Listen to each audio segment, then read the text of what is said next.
part of the Press Play Podcast Network.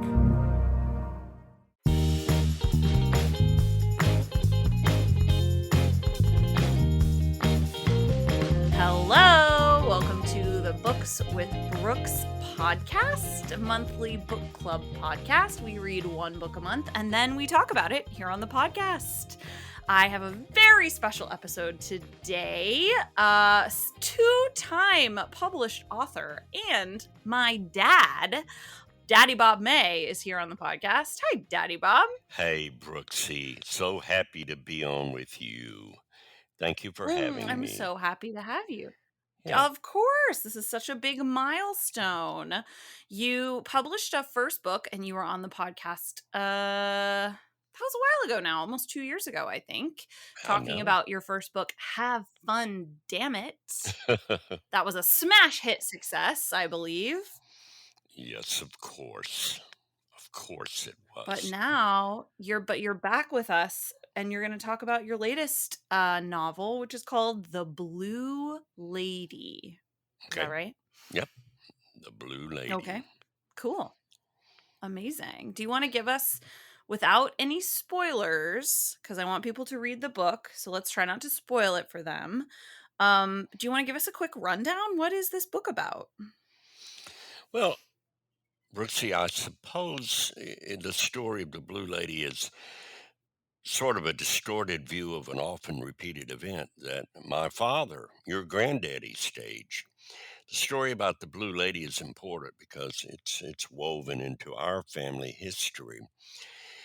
Your granddaddy had a rather bizarre sense of humor that compelled him to play practical pranks and jokes on other people, including Yes. his own grandchildren. So he constructed what I would call a running gag that was based on a loose fiction, sort of maybe a folk tale about a woman who died violently at an unspecified time in the distant past. This was a rumor that went through our little community in a little town in the deep South. Now, this lady became known as the Blue Lady because, as the legend developed over time, she was said to have been wearing a long, flowing blue gown at the time a gang of Ooh. thugs tied her to the railroad tracks. My Uh-oh. book covers why she was murdered and tells how she swore she would return to haunt the families of the men who killed her. Now, Whoa. this fictional story, as you know, was shared with the younger generations of our family. So from time to time, as you recall, Granddaddy would deposit a cluster of grandchildren in the back of his old pickup truck. He drove down That's an right. old red dirt road in East Mississippi. And about the time darkness set, he'd park on the bridge, which sat adjacent to the railroad trestle where it is alleged the Blue Lady died. And then he'd turn off the lights on his old truck and allow the kids to use their rich imaginations in the back. They, as Yeah. you know, went completely nuts. Yes, it was so scary. But Brooks, there is another reason why I wrote this book that I'd like to share What? with you and your huge, vast international audience. While I Right. was in Europe in 2019, I happened to meet a guy in an Italian bookstore, and he asked me a question that I could not answer. I'm not sure I've asked you this question myself, Brooks, so let me point it out. His question was Okay. this: what character in what fictional book best describes you? Now, Ooh. I've read a lot of books, but I never actually identified my own persona in a book or story. So I decided I would write myself into my own book. The character of Little Aw. Doc in this book is based on me. Wow. I don't have an immediate answer to that question. I have to I think don't about think it. most people do, but it would be fun Okay, to good. kind of look into it and read around. And then, you may not have your persona for the time you're living your life now, but there may be some of you in another book in your earlier life. Yeah. The Blue True. Lady, Brooks, is a humid and hot tale of three brief Mhm. days in the year 1959. And the reason that's an important date in our history is because there was a civil rights movement just getting underway, and there was a war igniting in Asia called the Vietnam War. And then, of course, in my book, I've got a story atoning a murder that Mhm. happened 50 years back. Okay? Yep. So that's just a little Okay. hint into what the book is about. Yes, we'll try not to give spoilers because I want people to be able to read the book and enjoy Okay. it. But that's such a good description, a humid hot tale. I remember vividly going to visit the Blue Lady in my childhood and how how absolutely terrifying it truly was. There's no way to be more scared than just sitting. And granddaddy would completely turn the truck off. He would turn it off completely, so there were no lights and there was no sound, and it would scare me so bad because I'd be like, well, we got to get away really fast, and with the car off we're not going to be able to get away fast enough. I So know. And then we added the theatrics. Bill, my brother, and I periodically would go hide out in the woods with a yeah. flashlight.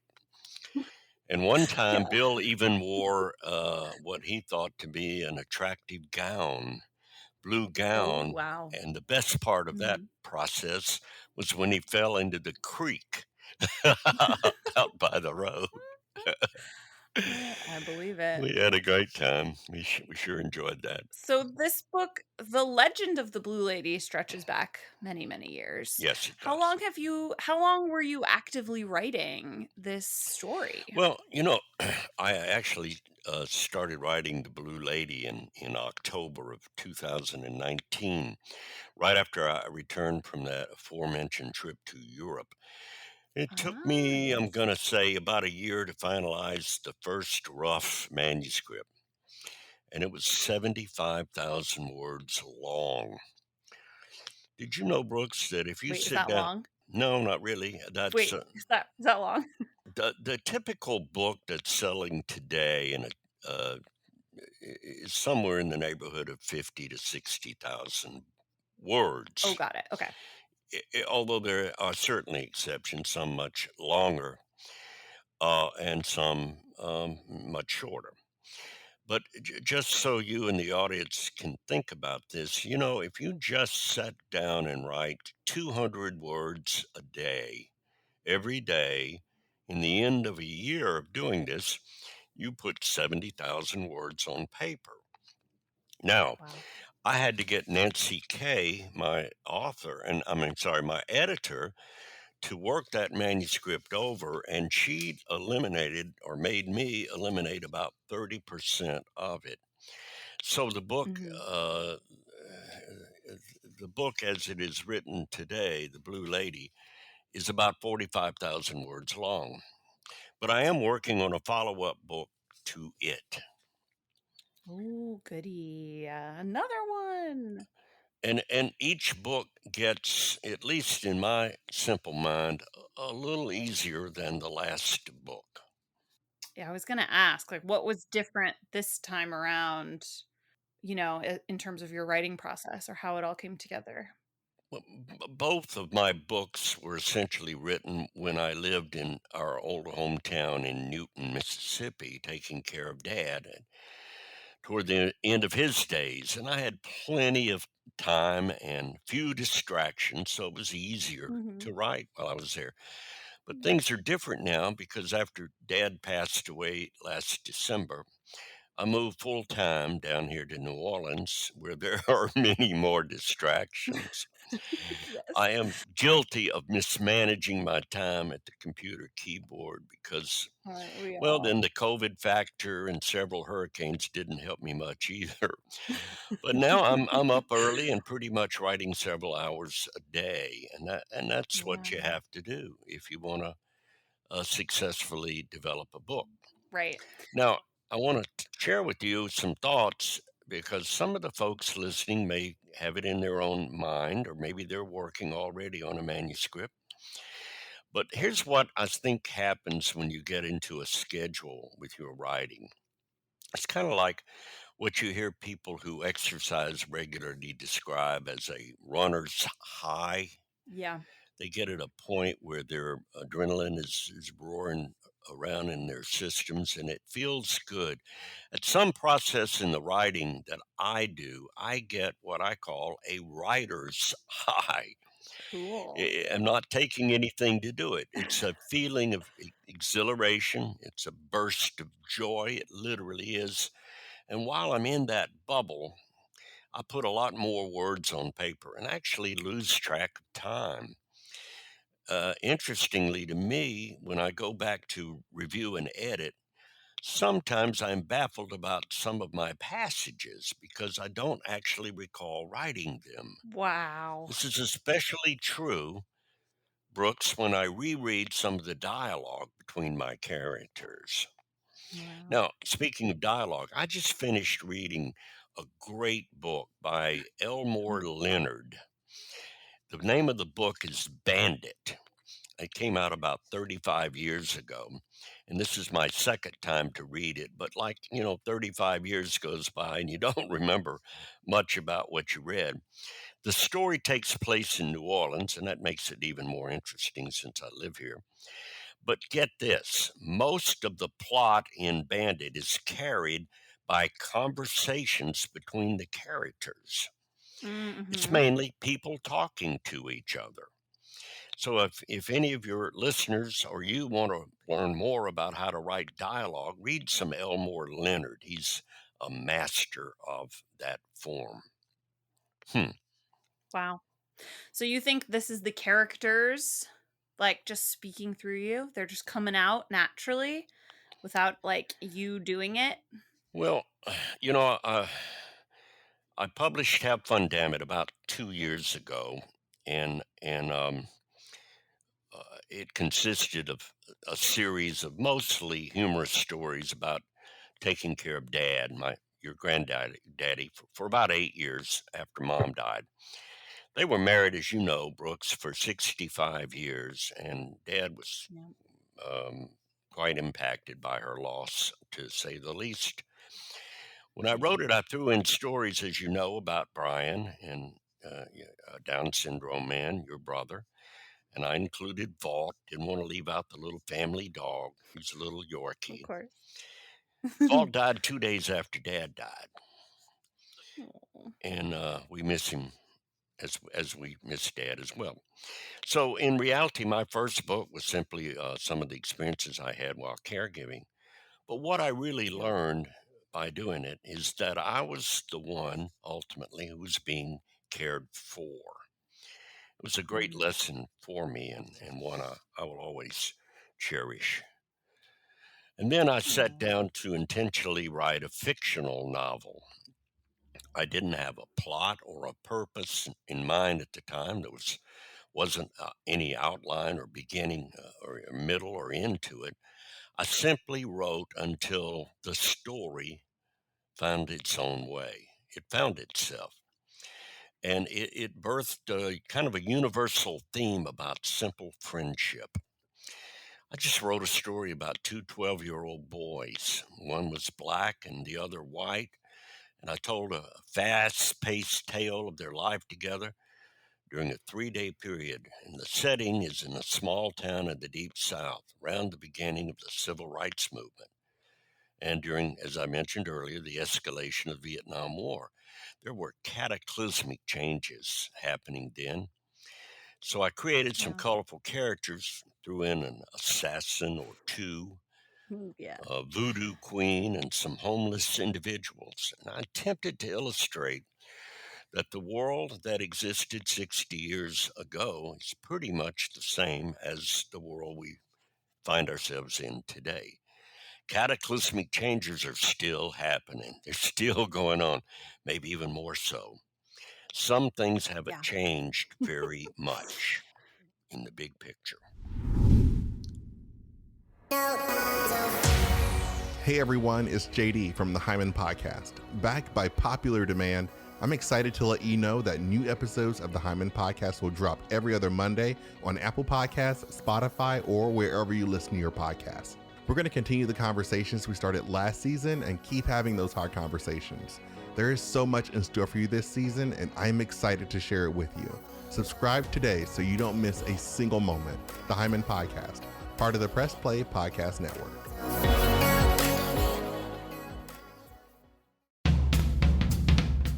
Hello, this is Don Mike Mendoza, the host of the Producing While Asian podcast.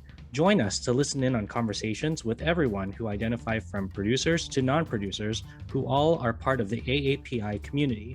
There's all that and more on the Producing While Asian podcast here on the Press Play Podcast Network. I love the cover of this book. Can you talk to me how this came to be? For everyone who can't see it, since this is a podcast, the cover, the book is like all blue. It's very moody. We see the back of a woman in a long dress, and then there's like the silhouettes of two boys. There's like trees and train tracks. It's like very spooky. I love it. I am very proud of it. My good friend Brad West, who is the older brother of my buddy Chris, has published 5 or 6 books, and he turned me on to his book cover designer, a young man named Juan Pedron, who lives, believe it or not, in Venezuela. Oh, wow. And I sent him a real rough sketch of what I thought I would like to see come to life on a cover, and he went within 12 hours. He was back with that exact cover, Brooks. No way. Absolutely. The only change we made was I had my name listed as Robert May instead of Bob May. And a Got it. minor misspell on one of the back pages that I was responsible for. And this guy fixed that in 10 minutes and sent it back. And I fired it off to my editor and you and several other people to look at, and they went, oh, this is it. This is a Yeah. great, It's so good. eye-catchy cover. Yeah, Thank you. for real. He's amazing. Let's tell the people about the bobmayauthor.com website Ooh, that they good can idea. go to bobmayauthor.com. And what happens there? They will be able to see the covers for both of my books, and Yes. it would elaborate more information about the characters and the story without divulging Mhm. a mysterious ending to it, which enables me to write Right. another book, perhaps. And they can purchase both books. I Have didn't Fun, want to Damn It, mention and that. The You Blue said Lady. let's not do this thing and promote that too much. But yes, you can. Okay, good. I love your chapter titles as well. Let me read some of them. Taking It to the Streets, Being Dead is No Excuse, Saved by the Beulah Bell, When the Sky Exploded, Fox Hunting at the Barber Shop. These are so good. How do you come up with your chapter titles? Well, I wish I could tell you. I don't know. I have in each of those chapters a reference to, for example, cat throwing in chapter 1. A lot of the book happens at a remote commune for homeless people.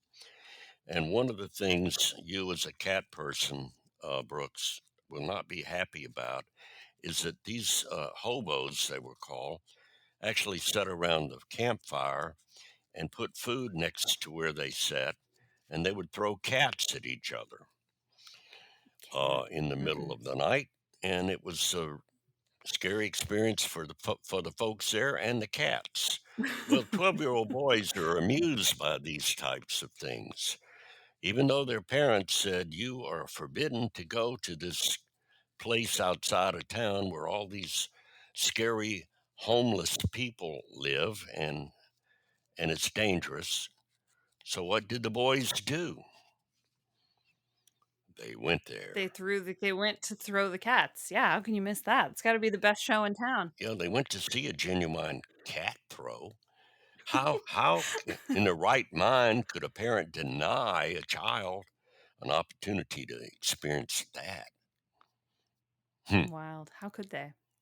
Hmm. Okay. All right, as everyone can tell who's listening, my dad, Bob May, has the most incredible radio voice. Thank We could you. all listen to him all day long. You started out your career as a DJ, right, Dad? I did. Actually, I swept floors at a newspaper when I Oh, was right. 13. Not because I needed the cash. I grew up in a privileged household. My dad was an eye doctor. But my buddies were a lot bigger than me, and they got to go out to play sports, and I was terrible. So I gave myself something to do by getting a job. And I worked at the newspaper, and then shortly thereafter, I got a job at playing rock and roll music on a radio station in our hometown from, well, 3 o'clock when school ended till the time the station signed off the air at sundown. And I got paid for it, and I never can forget how much fun I had. And Oh, then I spent 55 years doing similar things in broadcasting. yeah, But I wish I that's had right. started out earlier as an author, Brooks. And this Yeah, is what I'm telling you and your audience. Don't wait till you're 70 years old to publish your first book. Do it now. yeah, that's good advice. It's fun. Do it now. Oh, well, I bring up your DJ voice because I have asked you to select your favorite or one of your favorite passages from The Blue Lady and to read it to us. Do you have one picked out? I'd be glad I do. Let me set it up for the listeners, if I may. I'll be reading a Tell us what passage. page it's on. It starts on as well. It's page 107 in the book. Thank you. Okay, and I'll be reading a passage about a funeral being held in a place called Haven, which is a fictional camp located a mile or so outside the town, the little southern town, Magnolia Station.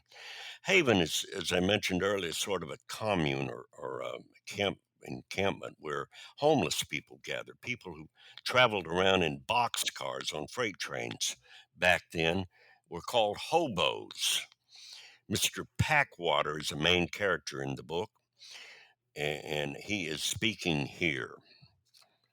Mr. Packwater spoke. We gather as strangers to bury another stranger. What can we say about someone we didn't know? We share no connection, no history, no story to tell to verify his virtues or faults.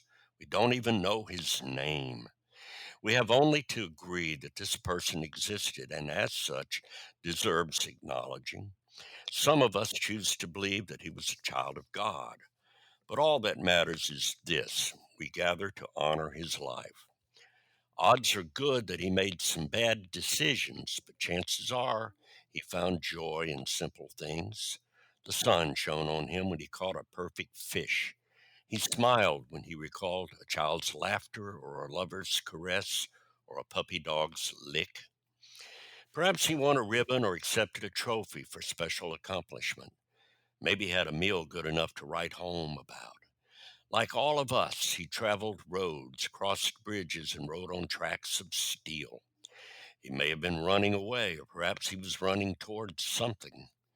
All we know is that he made it to Haven, so as human people who respect life, we're obliged to provide him a final resting place. About that time, the dead guy in the large canvas bag started kicking and yelling. Fishbait, the dog, started barking. Panicked hobos took off running into the swamp. Cuz spoke. Damn, Mose, you done it again. We should mention here that Mose was in fact the camp's undertaker, who from time to time failed to diagnose whether folks were actually dead or alive. Often people would wake up at their own funerals. Damn, Mose, you done it again. It's so good. And then they all run off, and this guy's still alive. Oh, it's so funny. I love that section too. I'm so glad you decided to read that. It's such a good scene. Well, It's you really helped me fun. come up with the idea, Brooksy. I love you for that. Sure. Well, so you said that Lil Doc is based on you. Are the other characters in this book based on real people? Well, yeah, but they're exaggerations in a sense. I took a lot of poetic license in describing many of my characters, but I think when we do a character in our stories, we all steal away something that we learned about somebody else and share it with our readers. Mhm. There was a friend of Little Doc's who was a young black male, and he was in the home because his mother was the maid who took care of meals and cleaning and ironing, and the boys kind of grew up together. The story fundamentally is about how they protected the relationship they had during very difficult times when people were at odds on racial issues such as that Mhm. in those Mhm. times. So, yes, he was one of the real characters in the book. Great. And I even get choked up a little bit thinking about it, Brooks. Hmm. Oh. Hmm. Um, Well, thank you for sharing. what you had mentioned, you wanted to talk a little about aspiring authors and advice for them. I would love to, please. Have we got time for that? Of course. Okay, here's my advice. Okay. Just do it. Oh. I, w- I waited until I retired before I wrote a book. And I Mhm. think I could have had a very successful career as a writer of books, but I didn't think I had the time. And Yeah. that's the number one reason people say they don't do things. Mhm. It's a cop out. I mentioned earlier that if you write a mere 200 words in a year, you've got 70,000 page manuscript. So don't wait.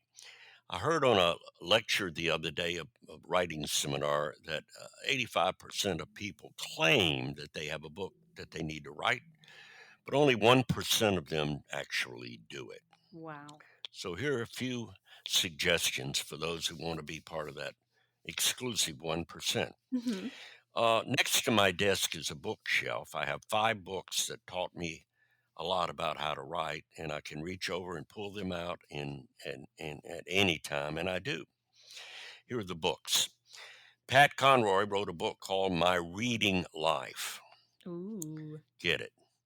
Yeah. Anne Lamont issued a book called Bird by Bird Bird in by bird. 1994. Mhm. It's faded and the pages are tattered. I use it. You need to get it. Stephen King has a book coming that came out called Own Writing. Mhm. These are authors telling you how they write. Neil Simon, the great writer of great plays, did a book called Rewrites. Get it? Mm. Eudora Welty personally signed my copy of her book, No. One Cool. Writer's Beginnings, when it came out 38 years ago. I have it right Wow. here in my little That's hands. amazing. Get it? All these books are fun to read, easy to understand, highly motivational, and all have inspired thousands of would be writers to get with it. Get with it. The greatest challenge you will face when you self publish is this: you're going to have to spend some of your time selling your work. I suggest you plan on, after you release your book, spending a couple of hours a day at your computer to send out marketing materials. It's dull and it's boring, but it can make you a lot of sales and help establish you if you want to do that. Yeah. As you know, Brooks, I am a shameless self promoter, so I have no problem walking up to a complete stranger. This is true. I've seen him do it. I ask them, can I give you a free bookmark? And Oh. most people say yes. Mhm. And then I say, I'm Bob May. I'm a writer. And this bookmark helps me promote my newest book, The Blue Lady. Wow. It's a story about how people worked through catastrophic changes 50 years ago. In many respects, today we're reliving that era. I have been told that The Blue Lady is a cross between To Kill a Mockingbird Mm. and The Adventures of Tom Sawyer. Oh, I love May I that. show you may I show you a copy of my book? Oh. I hand them the book. And then I say, it's $20 and I will sign it for you if you like. And how often does that work? I'm going to say 5 times out of 10, That's pretty good. 50%. Dang. Yeah, and if they say no or not now or go to hell, I go, okay. My book website is on that bookmark if you want to look at it closely, or maybe you know somebody who might enjoy reading it, Yeah. and walk away. Most people buy the book. I sell a bunch of them every day, Brooks, and y'all can too. I believe it. I don't know how that would work in Chicago. I feel like when people approach me in Chicago, I'm just like, no, no, no, no, no, and run away. Well, yeah, Like and people you in know, the New Orleans city. is the same way. Newton is the same way. But the fact is, you always find yourself around people in an elevator or waiting in line, and if you've got a bookmark, you've got a way to begin a conversation. I spend Yeah. most I of was just admiring the bookmark earlier today, actually, when I was preparing for this interview. They're thank so you. cute. When you flip it Mhm. over, and there's another side that promotes the other book. Yeah, that's amazing. You get a 2-for-1. That's right.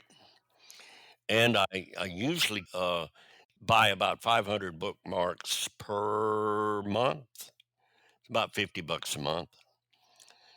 But it's my best self marketing. Now, I like to do it myself because I Mhm. just like to do it. I enjoy it.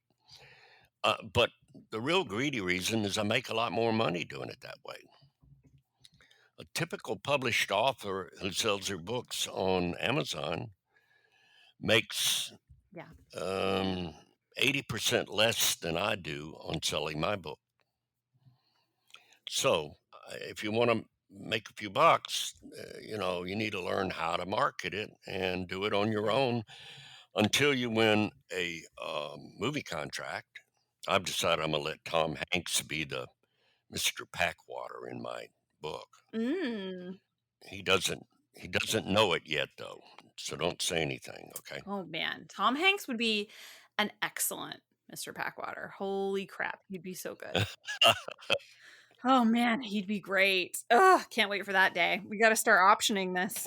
That's right. That's right. Well, is there anything you wanted to talk about Uh, the Blue Lady that I didn't ask you? well, not really, Brooks. I just want to tell you how much I appreciate your interview opportunity, and I've loved all the other interviews that you've done with Oh. not only the authors but people that are fans of the author and have read the book. I'm really proud that you do books with Brooks. Thank you. You have to say that because you're my dad, but I'll take it. I'm glad that we didn't name you Penelope because I don't know how you could do that with Penelope. Yeah, what rhymes with Penelope? Nothing. Calliope. Lucky me. Lucky me. All right. Well, Daddy Bob, I'm so proud of you. Everyone, please pick up a copy of The Blue Lady, Bob May's second book. You can find it at bobmayauthor.com. And Dad, we'll have to have you back when you get that third one out By in the the way, I had a world. very successful opportunity to do book clubs in Dallas last weekend and sold well over 100 books Wow. in a weekend. So it was good. That's And, great. Congratulations. about a third of my readers order additional copies to give as gifts.